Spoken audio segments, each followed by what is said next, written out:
Sejam muito bem-vindos, meus caros, e eu no dia de hoje venho mostrar-vos uma intervenção de Miguel Morgado em que ele critica tanto a extrema-esquerda como a extrema-direita, nas palavras do próprio, e diz que o problema da imigração não pode ser resolvido com nenhuma das soluções dos dois lados, e comenta também o facto de neste momento termos novos números sobre a imigração, que pelos vistos já andam a ser desmentidos online, porque tínhamos 1.600.000 pessoas, já se fala de 1.900.000, já se fala de 2 milhões de pessoas. Vamos ver, há neste momento relatos que eu vi online na página do Politicamente Incensurável, em que ele basicamente diz que neste momento a atual situação da imigração remete-nos para 2 milhões de pessoas e que este número de 1.6 milhões de pessoas é de abril de 2024. Portanto, vamos ver o que é que acontece, vamos ver se temos novos números e o que é que vamos saber brevemente sobre a atual situação da imigração. Por agora, vamos ouvir Miguel Morgado e fazer também nós uns breves comentários. Entre os benefícios económicos e sociais e os receios de descontrole, de tensão cultural, de insegurança, como é que devemos olhar para os impactos reais da imigração em Portugal? É um problema muito complicado. Durante muitos anos nós, os portugueses, contámos esta história a nós próprios, que ao contrário dos outros países europeus, nós, os portugueses, tínhamos uma longa tradição de hospitalidade e, portanto, o problema da imigração para nós nem se colocava como problema. Bem, agora hoje sabemos que só tínhamos essas virtudes todas relativamente aos outros porque tínhamos poucos imigrantes. O que aconteceu foi uma grande transformação social nestes últimos 4 ou 5 anos, de acordo com os números que o Governo depois acabou por atualizar nos últimos dias e que marcam o debate democrático em Portugal, seria inevitável. De 2017, que tínhamos 420.000 estrangeiros residentes, passámos para quase 1.600.000. Não há muitos precedentes nem em países europeus com a nossa dimensão. Sim. Não há muitos precedentes para isto. Portanto, nós estamos diante de uma transformação social que forçosamente ia ter um impacto político e um impacto na vida das pessoas. O tema é muito delicado porque, primeiro, envolve a parte estrutural da instituição de uma comunidade política, que é decidir quem é que pertence à comunidade política e não pertence. Quem é o estrangeiro, quem é o nacional, digamos assim. Isso é uma decisão política que todas as comunidades fazem, todas. Mas, como nós sabemos, há muitas interpretações sobre estas coisas e temos dos dois lados extremos da discussão política, a extrema-direita e a extrema-esquerda, visões radicais do papel da imigração. De um lado temos a extrema-direita que às vezes nem esconde que o argumento é puramente racista. Às vezes nem esconde. Do outro lado, a extrema-esquerda também tem, desde há muito tempo, um argumento radical que ficou plasmado, isto não é preciso especular, com base em intervenções de políticos, ficou plasmado nas obras dos grandes teóricos da extrema-esquerda dos últimos 30, 40 anos, sei lá, António Negri, que pertenceu às Brigadas Vermelhas. Antes de ouvirmos as outras menções de autores que eu acho que são relevantes, eu gostava só de deixar aqui uma nota. O Miguel Morgado até pode ter razão, pode haver pessoas à direita que rejeitem a atual situação da imigração porque há pessoas com uma determinada cor de pele. A rejeição da atual situação da imigração parece-me ser, na grande maioria das pessoas que a rejeitam, não um ato de racismo ou um ato de desrespeito étnico, racial, seja o que for, mas tem como base um abuso daquilo que é a boa vontade dos países que querem a imigração e querem receber pessoas. A imigração não é um fenómeno problemático em si, a forma como se gera a imigração é que é um fenómeno que se pode tornar problemático ou não.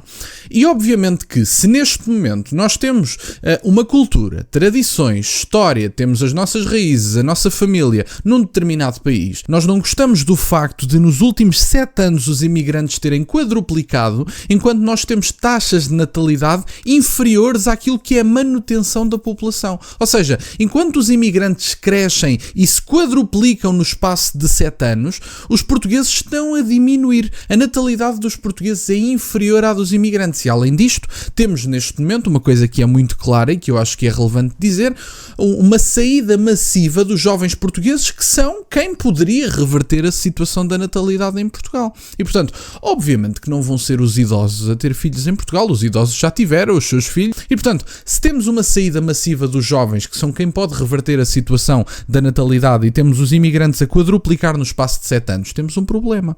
Não porque se odeie e reparem, eu estou a referir imigrantes, não estou a referir uma cor de pele, não estou a referir uma nacionalidade, não estou a referir nada. Qualquer imigração a mais é um fenómeno que não deve ser aceito, porque é uma questão disto que Miguel Morgado diz, da comunidade política, daquilo que é um português e que não é, daquilo que é uma pessoa que ama Portugal, que respeita Portugal, que fala português, que tem a nossa língua, que tem a nossa cultura, que tem a nossa história e que efetivamente é uma história que se quer coesa e que se quer manter. Eu acho que qualquer português quer manter Portugal. E portanto, nesta medida, sem portugueses não há Portugal. E, portanto, é um bocadinho por aqui. Não podemos simplesmente deixar entrar as pessoas massivamente e atribuir ao fim de 5 anos cartões de cidadão a toda a gente.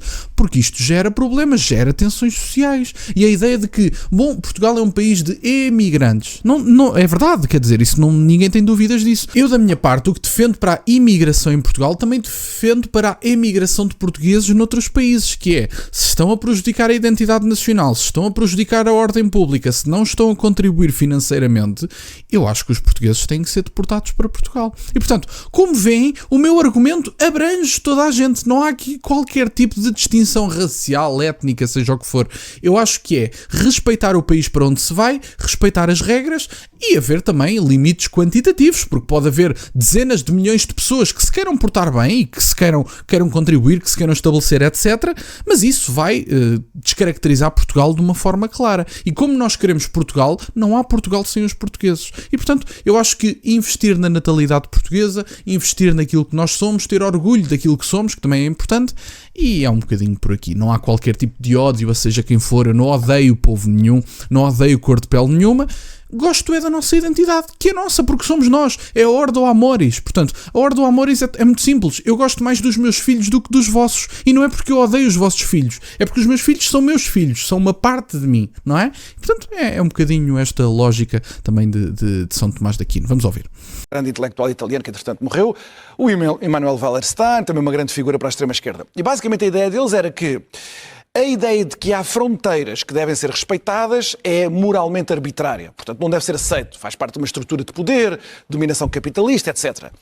E, a par disso, a constatação que o capitalismo foi extremamente eficiente em alienar as populações dos países desenvolvidos. Sim. Portanto, a única esperança que podia haver para uma revolução já não era, como Marx tinha no século XIX, dos trabalhadores no Ocidente a fazerem essa revolução, mas a trazer as lutas e os conflitos do terceiro mundo para dentro das cidades do Ocidente. Isso está escrito como um projeto da extrema-esquerda que acompanharia depois políticas que censurariam qualquer restrição à entrada. O que nós tivemos foi, para todos os efeitos, um governo que, conscientemente, deliberadamente, foi, através da lei da nacionalidade, reduzindo os requisitos, alargando muito a margem de tolerância do Estado para as situações de ilegalidade e de legalização, e depois a lei da imigração propriamente dita, que incluiu as figuras como a manifestação de interesse que este governo atual terminou. Bem ou mal, se eu entender? A declaração da manifestação de interesse foi um modo de convidar ao desrespeito pela legalidade, o que é péssimo para qualquer Estado de Direito, e permitir que os patrões, que os empresários, cooperassem na destruição desse espírito de legalidade. Na medida em que se podia, através de contribuições para a Segurança Social, fazer depois a legalização da pessoa que tinha entrado no país. E nós vimos como não foram só os patrões e os empresários. Houve uma colaboração dos poderes políticos e administrativos com fenómenos de corrupção, como nós temos nas juntas de freguesia em Lisboa, que nós agora sabemos que dezenas de milhares de processos ilegais que levaram à situação em que nós estamos hoje. Os benefícios, eu acho que toda a gente percebe quais são. A pujança do nosso turismo não seria possível sem a população imigrante em Portugal, a trabalhar cá para ficar cá. Eu acho que isso é indiscutível. É indiscutível também que nós temos um problema sério de reprodução demográfica. E, portanto, precisamos da contribuição da mão de obra imigrante. Bom, meus caros, esta foi a intervenção de Miguel Morgado. Isto foi retirado de um canal aqui no YouTube, o canal do Rui Pimenta, se não me falha a memória. Eu vou deixar tanto o link do vídeo na descrição como o canal do Rui, que foi de onde eu retirei este vídeo, e agradeço desde já que espero que não haja problema nenhum, mas acredito que o canal não se importará que eu utilize. Vai ter os créditos, obviamente, na descrição.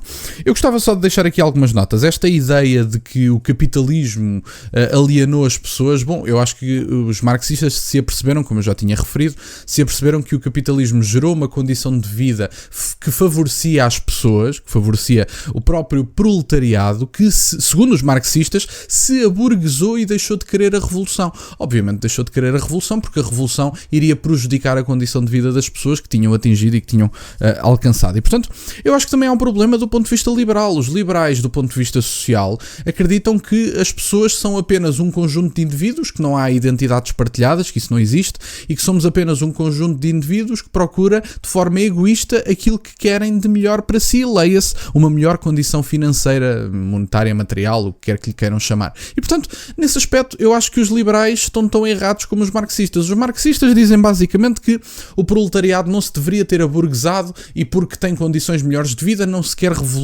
rebelar contra o poder instituído fazendo a revolução marxista.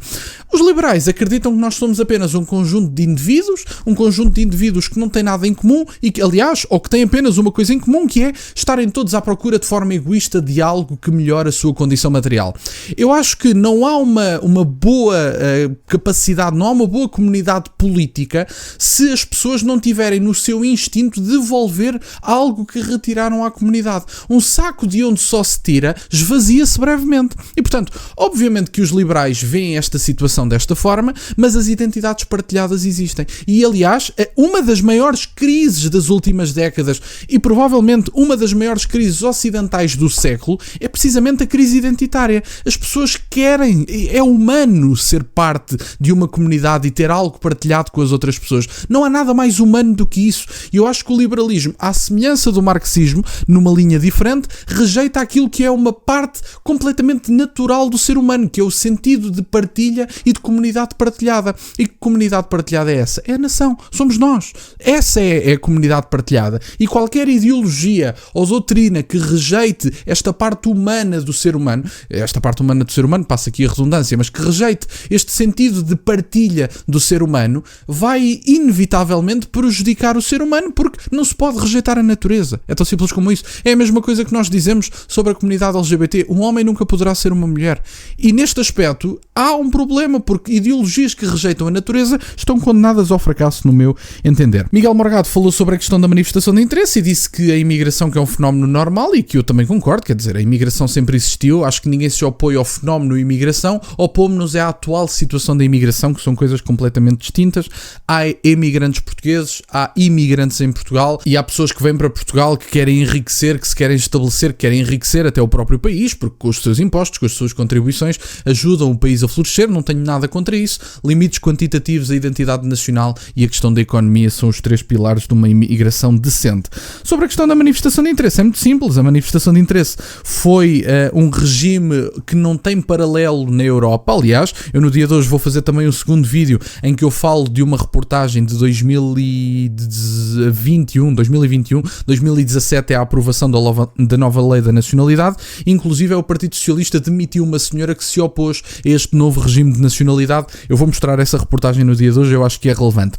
A corrupção dos atestados. Nós vimos em Santa Maria Maior que há pessoas que encaram com naturalidade que o facto de duplicarem a população num determinado espaço, dando atestados a todas as pessoas que chegam, nomeadamente o presidente da Junta de Freguesia de Santa Maria Maior, que dizia que antes da sua presidência, portanto, antes de ser presidente da Junta de Freguesia, havia 10 ou 15 mil pessoas, alguma coisa do género, e ele tinha passado também 10 mil atestados de residência, ou seja, ele tinha praticamente duplicado a população num espaço, havia pessoas a viver às 15 e às 20 em determinadas casas, ele faz de conta que não é nada com ele, que é tudo igual, que tanto se lhe dá, as pessoas têm atestados e depois resolvem-se cá dentro, e depois vimos a bandalheira em que se transformou, nomeadamente a freguesia gerida pelo próprio, que é um dos presidentes de junta de freguesia mais incompetentes do país, e se há culpa de haver uma zona colonizada em Lisboa, é precisamente por causa deste senhor. Esta culpa tem também um nome, e é sem dúvida nenhuma este senhor, que eu não me recordo do nome, mas é o presidente da Junta de Freguesia de Santa Maria Maior. E, portanto, basicamente era isto que eu tinha para partilhar. Miguel Morgado faz aqui um comentário pertinente, não concordo em tudo, nomeadamente nesta distinção que ele faz da extrema-esquerda e da extrema-direita. Há várias formas de ver isso em ciências sociais, o Miguel Morgado sabe isso muito melhor do que eu, mas ele, quer dizer, se olharmos para a direita, mais à direita no Parlamento, temos o Chega e será a extrema-direita, porque é a direita mais à direita. Se olharmos para a esquerda, mais à esquerda do Parlamento, temos a extrema-esquerda, e portanto depois a questão ideológica, o pessimismo e o otimismo antropológicos, que eu acho que também são relevantes para analisar este tipo de situações, mas enfim, são tudo questões das ciências sociais. O Miguel Morgado assumiu esta caracterização, uma caracterização com a qual não concordo, mas as coisas são o que são. Eu acho que partidos que joguem as regras do jogo democrático, que não andem propriamente a propagar violência pela sociedade, que não queiram propriamente reverter a atual situação na medida em que querem tomar o poder com violência e implementar uma ditadura, eu acho que se jogam as regras do jogo democrático e há aqui um conjunto de normas que são respeitadas para se jogar as regras do jogo, não haverá propriamente extremismo, mas isso é apenas uma forma de ver a coisa. Enfim, já estou a divagar, já me alonguei muito, quero-vos agradecer imenso por estarem desse lado, peço-vos só gosto neste vídeo e que subscrevam o canal, tem as minhas redes sociais e o MBOE na descrição, para o caso de quererem fazer alguma doação, e nunca se esqueçam, meus caros, questionem tudo. Até à próxima.